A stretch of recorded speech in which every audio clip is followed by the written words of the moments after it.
kale ee qaranka aan dhammaan marti sharafta halkan inoogu timid ku soo dhawaada gobolka Banaadir ku soo dhawaada aqalka hoose ee dawladda Xamar salaan kadib caawa sharaf weyn bay noo tahay inaan isugu imaano maalintan ama habeenkan taariikhiga ah ee ah maalintii 1 Luulyo oo ah maalintii xurriyadda ee gobolada koonfureed maalintii xurriyadda ee gobolada koonfureed iyo israacii gobolada waqooyi iyo gobolada koonfureed taasoo ku beegan sanad guuradii 7-aad ee ka soo wareegatay waxaan leeyahay hambalyo 1 Luulyo waxay u taagan tahay midnimadeenna wadajirkeenna xurrinimadeenna iyo sidoo kale israaceenna ayay u taagan tahay sababtoo ah dal kasta waxa uu leeyahay maalintiisa waxa hubanti ah dal kasta wuxuu leeyahay taariikh iyo munaasabad oo uu ku faano ama uu xuso sidaa darteed toddobaadkan waxaa lagu naanaysaa toddobaadkii Soomaalida oo ka soo bilaabantay 26 Juun ilaa iyo 1 Luulyo oo aan caawada joogno taasoo ah 26 Juun oo loo dabaaldegay xurriyaddii gobolada waqooyi iyo 27 Juun oo ayadana loo dabaaldegay walaalaheenna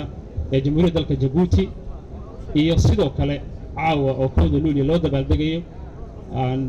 xurriyaddii gobolada koonfureed iyo sidoo kale israacii gobolada waqooyi iyo koonfureed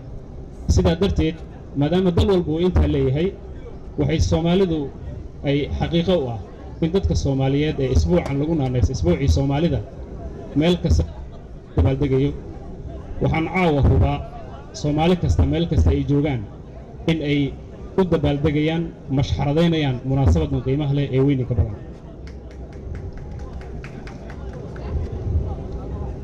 xurriyaddaas oo aan ku naaloonayno waxay ku timid nafuridii halgankii dadaalkii oo ay sameeyeen awoowayaasheenna taas oo ay si wada jir ah isaga xoreeyeen gumaystayaashii kala duwanaa sidaa darteed maadaama mudan waxaa waajib nagu ah in aan aqoonsanno oo aan xusno guushii ay soo hayeen awoowayaasheenni taana waxaan keliya ku xusi karnaa in aan beegsanno halkudhagoodii iyo wixii ayaga markaa ay ku tashteen oo ahaa midnimo wadajir israac iyo Soomaali oo mid ah taa marka aan beegsanno ayaan horumar gaaraynaa insha Allah waxaan ogaataan runtii sida ugu wanaagsan ee aan geesiyaashaas ugu abaalgudi karno in ay tahay inaan ku socono ujeedooyinkii ayaga ay dejiyeen oo ay ugu sarreysay midnimo iyo israac Muqdisho oo ah caasimadda iyo madaxa shacabka Soomaaliyeed waa halka ay ka abaabulantay howlihii xurriyadda waa halka uu soo gaaray dhibkii ugu badnaa ee burburka waana halka uu hadda ka soo ifayo caafimaad iyo dib u soo noqoshada dawladnimada Soomaaliyeed shaki igama jiro in Soomaalida maanta ay ugu horeeyaan dhalinyarada in ay karaan sii wadida ifafaalaha iyo rajada soo noqoshada sharafta midnimada iyo dawladnimada Soomaaliya oo nabad ah taasoo aan hubno in aan wada gaarayna barwaaqo iyo bashbash shacabka Soomaaliyeed oo gaar ahaan reer Muqdisho caawa hortiina ayaan taaganahay aniga oo ogsoon duruufaha iyo dhibka badan ee aad maraysaan ha ahaato mid amni mid dhaqaale iyo mid dhaqanba waxaanse idinku bishaaraynayaa in maanta aan ku jirno dadaallo kala duwan oo ugu horeeyaan arrimaha amniga oo cadowga laga xoreynaya gaar ahaan kuwa argagixisada ee dadka dhibay waxaan ku naaloonaynaa dhammaan barnaamijkii ahaa xasilintii caasimadda oo miradhalkiisa dhammaan la wada dareemay Soomaaliyeed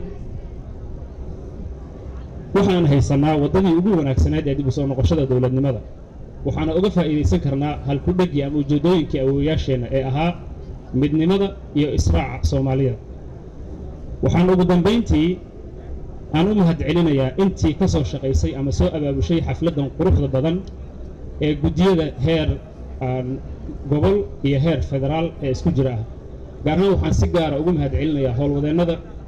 iyo maamulka gobolka banaadir oo kaalin lixaad ka qaatay xafladan quruxda badan oo aad dhammaan arkaysaan aad iyo aad ayaad u mahadsantihiin waxaan rajaynayaa mustaqbalka soo socdo in ilaahay idankiisa sida nabadda ah aan meel walba ugu damaashaadno sidoo kalena ugu boogaadino dadka Soomaaliyeed midnimada iyo israaca waxaan ku soo gabagabeynayaa qayb ka mid ah heystii ee ahayd qiimaha badnayd